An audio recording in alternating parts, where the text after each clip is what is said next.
ചുരുളഴിക്കാൻ police.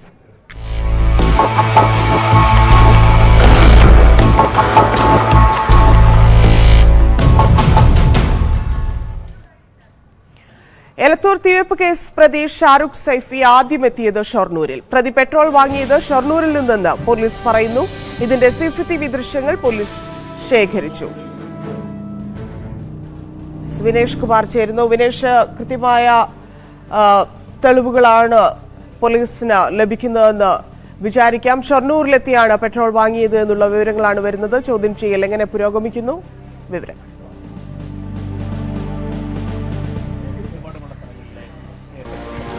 Dhanya, ഈ പ്രതി, അതായത് എലത്തൂർ ട്രെയിൻ തീവെപ്പ് കേസിലെ പ്രതിയായ ഷാരൂഖ് ആദ്യം എത്തിയത് ഷൊർണൂരിലാണ് എന്നുള്ള ഏറ്റവും പുതിയ വിവരമാണ് ഇപ്പോൾ പുറത്തു വരുന്നത്. ഇവിടെ നിന്നാണ് പ്രതി പെട്രോൾ വാങ്ങിയിരിക്കുന്നത്. അതായത് ട്രെയിനിൽ അക്രമം നടത്തിയിരിക്കുന്നത് ഈ പെട്രോൾ ഉപയോഗിച്ച് ആണെന്നാണ് ഇപ്പോൾ പോലീസ് പറയുന്നത്.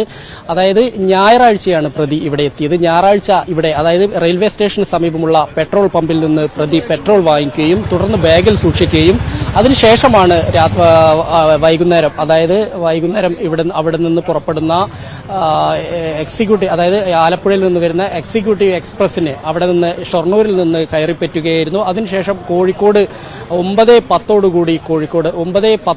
കോഴിക്കോട് എത്തുകയാണ് ഉണ്ടായത്. 9:10 കോഴിക്കോട് നിന്ന് പുറപ്പെട്ട ട്രെയിനിലാണ് അയാൾ അക്രമം നടത്തിയിരിക്കുന്നതെന്നാണ് ഇപ്പോൾ പോലീസ് പറയുന്നത്. എന്തായാലും ഇയാളെ ചുറ്റിപ്പറ്റിയുള്ള, അതായത് ഈ പ്രതിയുടെ കൂടെ കൂടുതൽ ആളുകൾ ഉണ്ടായിരുന്നോ എന്നുള്ള കാര്യമാണ് ഇപ്പോൾ പോലീസ് പ്രധാനമായും അന്വേഷിക്കുന്നത്. എന്തായാലും ഈ പെട്രോൾ, ഈ അടുത്തുള്ള റെയിൽവേ സ്റ്റേഷന്റെ അടുത്തുള്ള പെട്രോൾ പമ്പിൽ നിന്ന് ഇയാൾ പെട്രോൾ വാങ്ങുന്ന ദൃശ്യങ്ങൾ ഉൾപ്പെടെയുള്ള CCTV ദൃശ്യങ്ങൾ പോലീസ് ശേഖരിച്ചിട്ടുണ്ട്. ഇതിന്റെ സമയം പ്രതി പറയുന്നതും ഇതിലെ സമയവും തമ്മിൽ വൈരുദ്ധ്യമുണ്ടെന്നാണ് ഇപ്പോൾ പോലീസ് പറയുന്നത്. പ്രതി പറയുന്നത് ഞായറാഴ്ചയാണ് താൻ പെട്രോൾ വാങ്ങിച്ചതെന്നാണ് പ്രതി പറയുന്നതെന്നാണ് പോലീസ് പറയുന്നത്. പക്ഷേ യഥാർത്ഥത്തിൽ ഈ CCTV ദൃശ്യങ്ങളിലെയും പ്രതി പറയുന്നതും തമ്മിലുള്ള വൈരുദ്ധ്യങ്ങളുണ്ട്. ഇത് കൃത്യമായി തന്നെ പോലീസ് ഇപ്പോൾ പരിശോധിച്ചുകൊണ്ടിരിക്കുകയാണ്.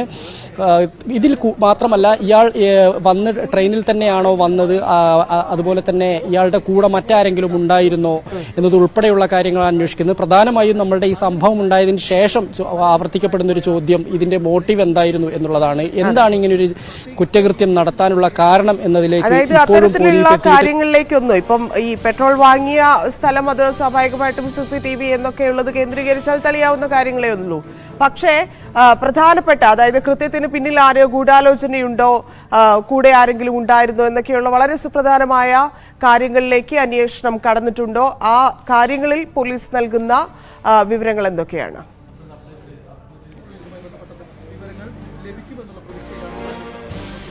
ധന്യ, ഒരിക്കലും ഇയാൾ ഒറ്റയ്ക്ക് ഇങ്ങനെ ഒരു കൃത്യം നടത്താൻ കഴിയില്ല എന്നുള്ള ഒരു നിഗമനത്തിൽ തന്നെയാണ് പോലീസ്. കാരണം ഈ ആദ്യമായിട്ടാണ് ഇയാൾ കേരളത്തിൽ വരുന്നു എന്നതുൾപ്പെടെയുള്ള കാര്യങ്ങൾ, അങ്ങനെ അത്തരത്തിലുള്ള സൂചനകൾ പുറത്തു വരുന്നുണ്ട്. ഈ ഒരു സാഹചര്യത്തിൽ ഡൽഹിയിൽ നിന്ന് നേരിട്ട് ട്രെയിൻ മാർഗം ഷൊർണൂരിലെത്തുകയും അവിടുന്ന് പെട്രോൾ വാങ്ങി കോഴിക്കോട് അക്രമം നടത്തുകയും ചെയ്യുന്നത് ഇയാളുടെ ഒറ്റയ്ക്കുള്ള തീരുമാനം ആവാനുള്ള സാധ്യതയില്ല. തീരുമാനം മാത്രമല്ല, ഇയാളുടെ ഒറ്റയ്ക്കുള്ള നീക്കം കൂടി ആവാനുള്ള സാധ്യതയില്ല. എന്നിട്ട് വളരെ വിദഗ്ധമായി ഇയാൾ രക്ഷപ്പെടുകയും മുംബൈയിൽ പിടിയിലാവുകയും ചെയ്യുന്ന ഒരു അവസ്ഥയാണ് ഉണ്ടായത്. ഇത് കൃത്യമായി തന്നെയുള്ള ബാഹ്യ സഹായങ്ങൾ ഈ പ്രതിക്ക് ലഭിച്ചിരിക്കണം എന്ന് തന്നെയാണ് പോലീസ് പറയുന്നത്. പോലീസ് പറയുന്നതനുസരിച്ചാണെങ്കിൽ ഇയാൾക്ക് കൂടുതൽ ആളുകൾ, 3-ലധികം ആളുകളിൽ നിന്നുള്ള സഹായങ്ങൾ ഉണ്ടായിട്ടുണ്ട് എന്നുള്ളതാണ് പോലീസ് പറയുന്ന കാര്യം. കാരണം അല്ലാതെ ഇത്തരത്തിലൊരു കൃത്യം നടത്താൻ കഴിയില്ല. ഒപ്പം തന്നെ ഈ സാധാരണ നമുക്കറിയാം, ആലപ്പുഴ കണ്ണൂർ എക്സിക്യൂട്ടീവ് എക്സ്പ്രസ് കോഴിക്കോട് കഴിഞ്ഞാൽ പിന്നെ RPF ഉണ്ടാവാറില്ല സാധാരണ നിലയിൽ. ഇത് മനസ്സിലാക്കിക്കൊണ്ട് കോഴിക്കോട് കഴിഞ്ഞതിന് ശേഷമാണ്, വെള്ളയിൽ എത്തിയതിനു ശേഷമാണ് ഇങ്ങനെ ഒരു അക്രമം ഉണ്ടായിരിക്കുന്നത് എന്നാണ് പറയുന്നത്. അതായത് ഈ എലത്തൂരെത്തുന്നതിന്റെ തൊട്ട് മുമ്പ് തന്നെയാണ് ഇയാൾ പ്രത്യക്ഷപ്പെടുകയും ചെയ്തിരിക്കുന്നത്. അപ്പോൾ എന്തായാലും ഈ വാങ്ങിയിരിക്കുന്ന പെട്രോൾ ബാഗിൽ സൂക്ഷിച്ച ശേഷമായിരിക്കണം അയാൾ ഇങ്ങനെ ഒരു അക്രമം നടത്തിയിട്ടുണ്ടാവുക എന്നാണ് പോലീസ് പറയുന്നത്. ഇതിൽ 2 കുപ്പി പെട്രോളാണ് ഈ ഇത്തരത്തിൽ ട്രെയിനിന് തീവെക്കാനും ഉൾപ്പെടെയുള്ള കാര്യങ്ങൾക്ക് ഉപയോഗിച്ചിട്ടുള്ളത്. ബാക്കി 1 കുപ്പി ഇയാളുടെ ബാഗിൽ അവശേഷിക്കുന്നത് ഉൾപ്പെടെയുള്ള വിവരങ്ങൾ പുറത്തു വന്നിരുന്നു. എന്തായാലും ഷൊർണൂരിലുള്ള റെയിൽവേ സ്റ്റേഷന് സമീപമുള്ള പെട്രോൾ പമ്പിൽ നിന്നാണ് ഇയാൾ ഈ ഇത്തരത്തിൽ പെട്രോൾ വാങ്ങിച്ചിട്ടുള്ളത് എന്നുള്ളതാണ് പോലീസ് പറയുന്നത്. ഇതിന്റെ CCTV ദൃശ്യങ്ങളാണ് ഇപ്പോൾ ദിനേശ്, മറ്റൊരു കാര്യം, ഇപ്പൊ പ്രതി ഷാരൂഖ് സൈഫി കുറ്റം സംബന്ധിച്ചതായിട്ടൊക്കെ പോലീസ് പറയുന്നുണ്ട്, ചോദ്യം ചെയ്യൽ തുടരുന്നു. പക്ഷേ വലിയ കാര്യമായിട്ടുള്ള വിവരങ്ങളൊന്നും പോലീസിന് ലഭിച്ചില്ല എന്ന് തന്നെ വേണം മനസ്സിലാക്കാൻ. ഈ പെട്രോളുമായും യാത്ര ചെയ്തതുമായും ബന്ധപ്പെട്ടൊക്കെയുള്ള കാര്യങ്ങൾ എപ്പോഴാണ് തെളിവെടുപ്പ് പോലെയുള്ള നടപടികളിലേക്ക് കടക്കുന്നത്? പോലീസിന് പ്രതി കുറ്റം സമ്മതിച്ച സാഹചര്യത്തിൽ മറ്റ് കാര്യങ്ങളിലേക്ക്, ഇല്ലെങ്കിൽ ഇപ്പോൾ ഡൽഹി ഉൾപ്പെടെയുള്ള സ്ഥലങ്ങളിൽ കൂടുതൽ അന്വേഷണം, ഇയാൾ ഡൽഹി വിട്ട് പോയിട്ടുള്ള ആളല്ല എന്നൊക്കെ കുടുംബം പറയുമ്പോൾ ആ തരത്തിൽ, ആ പശ്ചാത്തലത്തിലൊക്കെയുള്ള അന്വേഷണം എത്രത്തോളം വിപുലമാക്കാനാണ് കേരള പോലീസ് പ്ലാൻ ചെയ്യുന്നത്?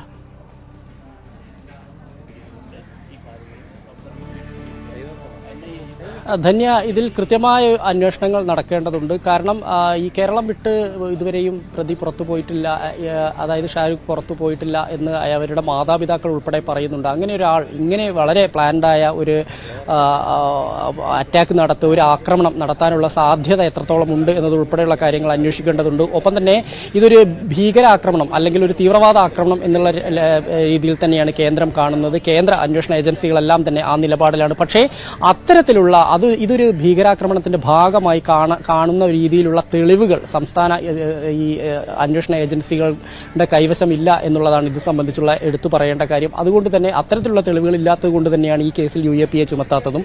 അങ്ങനെ വരികയാണെങ്കിൽ NIA ഉൾപ്പെടെയുള്ള അന്വേഷണ ഏജൻസികളായിരിക്കും ഇത് ഏറ്റെടുക്കുക. തുടർന്നുള്ള അന്വേഷണം അവരുടെ കൈകളിലായിരിക്കുകയും ചെയ്യും. എന്തായാലും ഇതിൽ അത്തരത്തിൽ ഇയാൾക്ക് കൂടുതൽ ബന്ധങ്ങളുണ്ടോ, ഇയാളുടെ മോട്ടീവ് എന്താണ് എന്നുൾപ്പെടെയുള്ള കാര്യങ്ങൾ കണ്ടെത്തേണ്ടിയിരിക്കുന്നു. അത് കൂടുതൽ ഇയാളെ ചോദ്യം ചെയ്താൽ മാത്രമേ ലഭിക്കുകയുള്ളൂ. ഒപ്പം തന്നെ തെളിവെടുപ്പുമായി ബന്ധപ്പെട്ടുകൊണ്ട് ഇന്നോ നാളെയോ തെളിവെടുപ്പ് ഉണ്ടാവും എന്നാണ് നമുക്ക് കൃത്യമായി തന്നെ അതിൽ ഒരു ഉത്തരം പറയാൻ കഴിയില്ല. കാരണം അന്വേഷണ ഉദ്യോഗസ്ഥർ പറയുന്നതനുസരിച്ചാണെങ്കിൽ ആദ്യഘട്ടത്തിൽ ചോദ്യം ചെയ്യലുകൾ ഉണ്ടാവും, അതിനുശേഷമായിരിക്കും തെളിവെടുപ്പ് ഉണ്ടാകുക. തെളിവെടുപ്പ് ഉണ്ടാകുകയാണെങ്കിൽ പ്രധാനമായും ഈ ഷൊർണൂരിൽ ഈ പെട്രോൾ വാങ്ങിയെന്ന് പറയുന്ന പെട്രോൾ പമ്പിൽ തെളിവെടുപ്പ് ഉണ്ടാവും.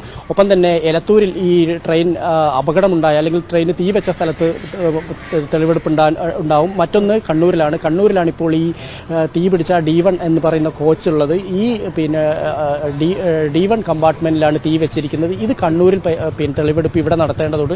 ഇത്തരത്തിലുള്ള നടപടിക്രമങ്ങളാണ് പൂർത്തിയാക്കേണ്ടത്. അപ്പോൾ അതിനു മുമ്പ് തന്നെ ഇയാളിൽ നിന്ന് കൂടുതൽ വിവരം ലഭിക്കേണ്ടതുണ്ട്. ഒപ്പം തന്നെ അതായത് ഈ ഒരു കൃത്യത്തിൽ പങ്കെടുത്ത മറ്റാരെങ്കിലും ഉണ്ടോ, അല്ലെങ്കിൽ ഇയാളെ സഹായിച്ച ആളുകളെ കുറിച്ചുള്ള കൃത്യമായതും വ്യക്തമായതുമായ സൂചനകൾ ലഭിക്കേണ്ടതുണ്ട്.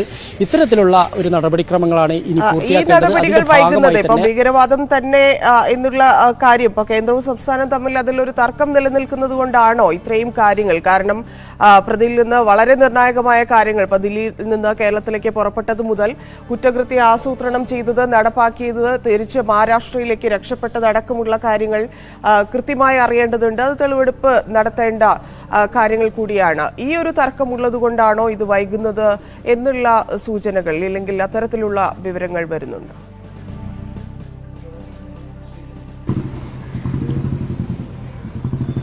ധന്യ, ഇതിൽ കൃത്യമായി തന്നെ ഈ പ്രതിയുടെ മൊഴി മാത്രമല്ല, ഇതിന് ഉപോത്പകമായ തെളിവുകൾ കൃത്യമായി തന്നെ ശേഖരിക്കേണ്ടതുണ്ട്. അല്ലെങ്കിൽ ഇത് കോടതിയിൽ എത്തിക്കഴിഞ്ഞിട്ടുണ്ടെങ്കിൽ ഈ വാദങ്ങളെല്ലാം, ഈ അന്വേഷണ ഏജൻസികളുടെ വാദങ്ങളെല്ലാം തന്നെ പൊളിയും സ്വാഭാവികമായും. അതുകൊണ്ട് തന്നെ ഇയാൾ നടത്തിയിരിക്കുന്ന ഈ കൃത്യം, ഇതിൽ മറ്റേതെങ്കിലും പങ്കുണ്ടോ, എന്തുകൊണ്ടാണ് ഇത് ചെയ്തിരിക്കുന്നത്, ഇയാൾ പെട്രോൾ വാങ്ങിച്ചിട്ടുണ്ടെങ്കിൽ അതിനുള്ള തെളിവുകൾ ശേഖരിക്കേണ്ടതുണ്ട്.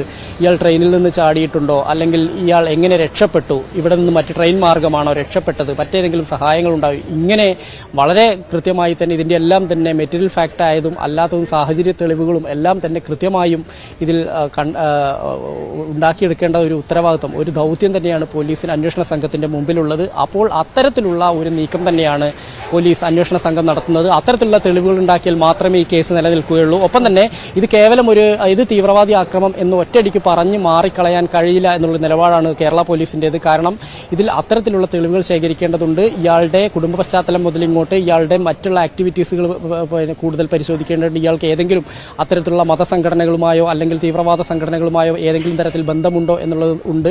ഒപ്പം തന്നെ ഇയാൾ മറ്റേതെങ്കിലും മതസംഘടനകൾക്കോ അല്ലെങ്കിൽ തീവ്രവാദ സംഘടനകൾക്കോ അതുമല്ലെങ്കിൽ മറ്റേതെങ്കിലും സംഘങ്ങൾക്കോ മാഫിയകൾക്കോ അല്ലെങ്കിൽ ഇത്തരത്തിലുള്ള ക്രിമിനലുകൾക്കോ വേണ്ടി ചെയ്തതാണോ എന്നുൾപ്പെടെയുള്ള കൊട്ടേഷൻ ഏറ്റെടുത്ത് ചെയ്തതാണോ എന്നുൾപ്പെടെയുള്ള കാര്യങ്ങൾ കണ്ടെത്തേണ്ടതുണ്ട്. ഇതെല്ലാം തന്നെ കൃത്യമാണോ എന്ന് പരിശോധിക്കാനുള്ളൊരു ഉത്തരവാദിത്വം ഭാഗത്തും കൂടി പോലീസിനുണ്ട്. അപ്പോൾ ഇതെല്ലാം പരിശോധിച്ച ശേഷം പരിശോധിക്കുന്ന മുറയ്ക്കായിരിക്കും ഇതിലേക്ക് കൃത്യമായൊരു നിഗമനത്തിൽ എത്തിച്ചേരാൻ കഴിയുക. അങ്ങനെയുണ്ട് ആയാൽ മാത്രമായിരിക്കും ഇത് തീവ്രവാദി അക്രമമാണ് ആണെങ്കിൽ മാത്രമേ അങ്ങനെ ചെയ്യാൻ പറ്റുള്ളൂ. അത് പ്രകാരമേ UAPA കേസെടുക്കാൻ കഴിയുള്ളൂ എന്നാണ് കേരള പോലീസ് പറയുന്നത്. പക്ഷേ കേന്ദ്ര ഏജൻസികൾ ഇത് അംഗീകരിക്കാൻ തയ്യാറാകുന്നില്ല. ഇത് ഈ സ്വഭാവം വെച്ച് ഇത് പൂർണ്ണമായും ഇത് യഥാർത്ഥത്തിൽ തീവ്രവാദി ആക്രമണം തന്നെയാണ്, അതിൽ സംശയമില്ല എന്നുള്ളൊരു നിലപാടിൽ തന്നെയാണ് കേന്ദ്ര ഏജൻസികൾ. ഇതാണ് സംസ്ഥാന ഏജൻസിയും കേന്ദ്ര ഏജൻസികളും തമ്മിലുള്ള തർക്കത്തിലെത്തി നിൽക്കുന്നത്. നന്ദി വിനേഷ്. അരിക്കൊമ്പനെ പറമ്പിക്കുളത്തേക്ക് കൊണ്ടുവരാനുള്ള നീക്കത്തിൽ ആശങ്കയിലാണ് ഈ മേഖലയിലെ വ്യാപാരികളും. നിലവിൽ തന്നെ കാട്ടാനശല്യമുള്ള ജനവാസ മേഖലയിൽ അരിക്കൊമ്പൻ കൂടി എത്തിയാൽ ജീവിതം ദുരിതമാകുമെന്ന് ഇവർ പറയുന്നു. പ്രസാദ് ഉടുമ്പശ്ശേരിയുടെ റിപ്പോർട്ട്. അരിക്കൊമ്പനെ പറമ്പിക്കുളത്തേക്ക് കൊണ്ടുവരുന്നതുമായി ബന്ധപ്പെട്ടുകൊണ്ടുള്ള പ്രതിഷേധങ്ങൾ തുടരുകയാണ്. ഞങ്ങൾ ഇപ്പോൾ നിൽക്കുന്നത് പറമ്പിക്കുളത്താണ്. പറമ്പിക്കുളത്ത് ഒരു വിനോദസഞ്ചാര മേഖല കൂടിയാണ് നമ്മൾ നിൽക്കുന്ന. ഇവിടെ നിരവധി കടകളെല്ലാം തന്നെ കാണാം. ഈ പ്രദേശത്തുള്ള അല്ലെങ്കിൽ കടകൾ നടത്തുന്ന ആളുകളോടുകൂടി നമുക്ക് ചോദിക്കാം. ബസ് വരില്ല, ഇവിടുത്തെ ആൾക്കാർ റോഡിൽ നടക്കാൻ പറ്റില്ല. ഒരു എന്തെങ്കിലും അത്യാവശ്യ പൊരുൾ മേടിക്കാൻ ബസ്സിൽ പോയാൽ ബസ്സേയും തടുക്കും. ഞങ്ങളുടെ ജീവിതം മുടങ്ങി, അതേ ഉള്ളൂ. അല്ലെങ്കിൽ തന്നെ ഈ ആനശല്യമൊക്കെ ഉള്ള സ്ഥലമാണുള്ളത്. ഇവിടെ ആനശല്യമുണ്ട്. അത് കാട്ടയാണ് അത്ര ഇതുവരെ കൊണ്ടിരുന്നില്ല. ഇപ്പൊ ഇത് അവിടെ 1000-500 വീടൊക്കെ തകർത്തെന്ന് പറഞ്ഞാൽ എവിടെയും തകർക്കും. എന്താണ് പറയാനുള്ളത് സാർ? ഇവിടെ ആനകളൊക്കെ വരുന്നുണ്ട്, സാധാരണ എപ്പോഴും വന്നിട്ട് പോകുന്നുണ്ട്. അത് ഞങ്ങൾക്ക് ഒരു പ്രശ്നം ഉണ്ടാക്കില്ല ഇതുവരെ. ഈ കടയിൽ മാത്രം ഒരു ആന വന്ന് കുത്തി പൊളിച്ച്, വേറെ കടയിൽ ഒന്നും ചെയ്തിട്ടില്ല. ഈ ആന കൊണ്ടുവന്നാൽ ഞങ്ങൾക്ക് പ്രശ്നമാണ് സാർ. ഒരു പ്രാവശ്യം കൂടെ പേടിയാണ്. ഞങ്ങൾ കാട്ടുകുള്ളും പോകാൻ പാടില്ല, എവിടെയും പോകാൻ പാടില്ല. വീട്ടിലുള്ളിൽ അടച്ചിരുന്നാൽ ഞങ്ങൾ കഞ്ചി എങ്ങനെ കുടിക്കും? അതാണ്, ജീവിതം മുടങ്ങും എന്നുള്ളതാണ് ഇവർ പറയുന്നത്. കാരണം അരിക്കൊമ്പന്റെ ഇടുക്കിയിലുള്ള അരിക്കൊമ്പൻ ചെയ്തു കൂട്ടിയിട്ടുള്ള ആക്രമണങ്ങളിലെല്ലാം തന്നെ ഇവർക്ക് നല്ല ധാരണയുണ്ട്. എന്താണ് ഈ വിഷയത്തിൽ കൊണ്ടുവരുന്നത്? നമുക്ക് ഒരു യോജിപ്പില്ല സാർ. ഇവിടെ കൊണ്ടുവന്നാൽ അത് ഭയങ്കര അക്രമകാരിയാണെന്നാണ് നമ്മൾ ഡെയിലി പേപ്പറിലൊക്കെ വായിക്കുന്നുണ്ട്, എല്ലാം ന്യൂസൊക്കെ നോക്കുന്നുണ്ട് നമ്മൾ. അപ്പോൾ അതിന് കൊണ്ടുവന്നാൽ നമുക്ക് ബുദ്ധിമുട്ടാണ്. അതെ അതെ അതെ, ഓൾറെഡി ഒരിക്കൽ ഇത് തകർത്തതാണ്. ഒരു കാട്ടാന വന്നതാണ്, വന്ന് തകർത്തതാണ്. ഒരു 2 കൊമ്പ് ഉള്ളിലുണ്ട്, ഒരു കാലും ഉണ്ട് ഉള്ളിൽ. അടുത്ത കാല് വെച്ചാൽ എൻ്റെ നങ്ങത്ത് വെക്കും. അങ്ങനെയാണ് ഓടിയതാണ് ഞാൻ. സോ ഇങ്ങനെയുള്ള ഒരു ആക്രമണം എത്ര കാലം മുമ്പത്തെ സംഭവമാണ്? ഇപ്പോൾ ഒരു 8 മാസം ഉണ്ടാകും. 8 മാസം മുമ്പ് നടന്ന സംഭവമാണ് ഇതൊക്കെ. രക്ഷപ്പെട്ടതാണ്. ഞാനൊക്കെ ഓടി രക്ഷപ്പെട്ടതാണ്. ബാക്കിൽ കൂടി ചാടി അവിടെ ഒരു 3 എണ്ണം നിൽക്കുന്നുണ്ടായിരുന്നു. അങ്ങനെ പോയതാണ്. അതുകൊണ്ട് ഒരു കാരണവശാലും അതെ, അരിക്കൊമ്പനെ ഇങ്ങോട്ട് കൊണ്ടുവരാൻ പാടില്ല എന്നാണ്. അതാണ് ആളുകളുടെ ഒരു അഭിപ്രായം. ആനോടൊപ്പം ഉണ്ടാവും. പിന്നെ രാത്രി അന്തിയോളം ഇവിടെ കുരങ്ങന്മാരും കയറും. ഒന്നിനും പോവാൻ പറ്റില്ല പുറത്തേക്ക്. അവരെ നോക്കണം, പന്നി ഉണ്ടാവും. അതാണ്, അതായത് വളരെ ഉപദ്രവകാരിയായ ആനയാണ് അരിക്കൊമ്പൻ. അതുകൊണ്ട് പാടില്ല എന്നുള്ളതാണ് പറയുക. അരിക്കൊമ്പനെ ഒരു നിലയ്ക്കും ഇവിടെ അംഗീകരിക്കാൻ കഴിയില്ല, കൊണ്ടുവിടാൻ ഞങ്ങൾ അനുവദിക്കില്ല. കാരണം ഈ ജനവാസ മേഖല എന്ന് പറഞ്ഞാൽ ഇവിടെ 10 കോളനി വ്യാപിച്ച് കിടക്കുന്നതാണ് ഈ നമ്മുടെ പറമ്പിക്കുളം മേഖല. ഇതിനകത്ത് ഇവിടെ തന്നെ ഇപ്പോൾ വന്യജീവികളുള്ള കാരണം കൊണ്ട് ഭയങ്കര കടയൊക്കെ ചവിട്ടി പൊളിച്ച് പ്രശ്നങ്ങൾ ഉണ്ടാക്കിയിട്ടുള്ളതാണ്. അപ്പോൾ ഇത് നിരന്തരം ഉപദ്രവകാരിയായിട്ടുള്ള സാധനത്തിനെ മനുഷ്യരുടെ ഇടയിൽ കൊണ്ടുവിട്ടാൽ നമുക്ക് അംഗീകരിക്കാൻ കഴിയില്ല. അപ്പോൾ അവിടെയുള്ള ജനങ്ങളെക്കാളും വെറും ബോറന്മാരായിട്ടാണ് അവർ ഉദ്യോഗസ്ഥന്മാരോ അല്ലെങ്കിൽ മറ്റേ അതിന് ബന്ധപ്പെട്ട അധികാരി കാണുന്നുണ്ടെങ്കിൽ വിഷമമുള്ള കേസാണ്. അപ്പോൾ അതിനുള്ള എന്ത് വില കൊണ്ടും ശക്തമായി നേരിടും. അതിൽ ആരും തർക്കമില്ല. ശക്തമായ സമരം ഉണ്ടാവും. വേണ്ടി വന്ന അറസ്റ്റ് വരെ വരിക്കാൻ ഞങ്ങൾ തയ്യാറാണ്. അതാണ് അദ്ദേഹം പറയുന്നത്. വരും ദിവസങ്ങളിൽ അതിന്റെ സമരം കൂടുതൽ ശക്തമാകും. ഈ തീരുമാനത്തിൽ നിന്ന് സർക്കാർ പിന്മാറണം എന്ന് തന്നെയാണ് അവർ പറയുന്നത്. നമുക്ക് കാണാം, ഈ ഇപ്പോൾ പറമ്പിക്കുളം നിൽക്കുന്ന സ്ഥലത്ത് നിരവധി കടകളും വീടുകളും എല്ലാം ഉള്ള ഒരു സ്ഥലമാണ്.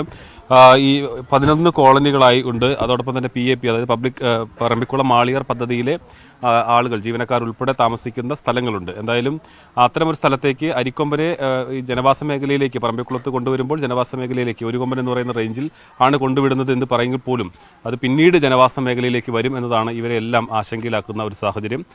എന്തായാലും ജനകീയ സമിതിയുടെ നേതൃത്വത്തിൽ സമരം ശക്തമാക്കാൻ ഒരുങ്ങുകയാണ് പ്രദേശവാസികൾ. കോഴിക്കോട് താമരശ്ശേരി പ്രവാസിയെയും ഭാര്യയെയും തോക്കുമായെത്തി സംഘം തട്ടിക്കൊണ്ടുപോയി. കുറുന്തോട്ടിക്കണ്ടി ഷാഫി, ഭാര്യ സനിയ എന്നിവരെയാണ് കാറിലെത്തിയ സംഘം തട്ടിക്കൊണ്ടുപോയത്. അക്രമി സംഘം സനിയയെ പിന്നീട് റോഡിൽ ഇറക്കി വിട്ടു. ഒരു സൗണ്ട് കേട്ട് ഞങ്ങൾ കൊല്ലയിലേക്ക് പോയി നോക്കിയിരുന്നു. അപ്പോൾ 4 ആൾക്കാർ അവരെ പിടിച്ച് വലിച്ച് വണ്ടിയിലേക്ക് കയറ്റുണ്ടായിരുന്നു. അപ്പോൾ ഞാനും അനിയൻ്റെ വൈഫ് ഉണ്ടായിരുന്നു. ഞങ്ങൾ രണ്ടാളോട് അവരെ പിടിച്ച് വലിക്കാൻ നോക്കി. അപ്പോൾ അവരെന്നെയും കൂടി അതിലേക്ക് പിടിച്ചിട്ട് ഡോർ അടിക്കാൻ പറ്റുന്നില്ല ഇനി.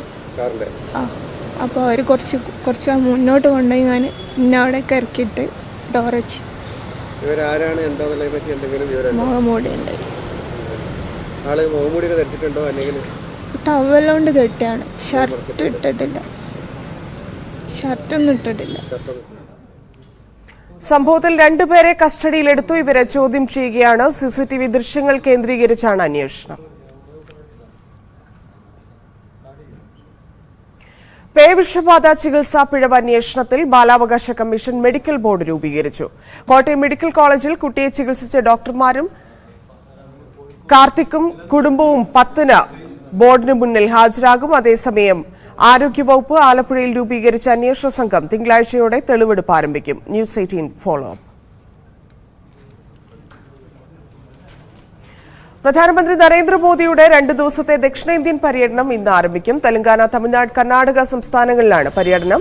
രാവിലെ 11:45-ന് തെലങ്കാനയിലെ സെക്കന്ദരാബാദിലെത്തുന്ന പ്രധാനമന്ത്രി സെക്കന്ദരാബാദ് തിരുപ്പതി വന്ദേ ഭാരത് ട്രെയിൻ സർവീസ് ഉദ്ഘാടനം ചെയ്യും. 12:15-ന് ഹൈദരാബാദ് പരേഡ് ഗ്രൗണ്ടിൽ നടക്കുന്ന പൊതുസമ്മേളനത്തിൽ 11,360 കോടി രൂപയുടെ വികസന പ്രവർത്തനങ്ങൾ നാടിന് സമർപ്പിക്കും. IPL-ൽ ഇന്ന് 2 മത്സരങ്ങളാണ്. ആദ്യ പോരാട്ടത്തിൽ രാജസ്ഥാൻ റോയൽസ് ഡൽഹി ക്യാപിറ്റൽസിനെ നേരിടും. വൈകിട്ട് 3:30-ന് ഗുവാഹത്തിയിലാണ് മത്സരം.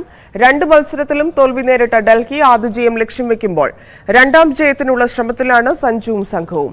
ഇന്നത്തെ 2ാം മത്സരത്തിൽ മുംബൈ ഇന്ത്യൻസ് ചെന്നൈ സൂപ്പർ കിങ്സിനെ നേരിടും. മുംബൈയിലെ വാങ്ഡേ സ്റ്റേഡിയത്തിലാണ് IPL-ലെ ഗ്ലാമർ ടീമുകളുടെ മത്സരം. ന്യൂസ് റൂം ലൈവ് പൂർണ്ണമാവുന്നു. നമസ്കാരം.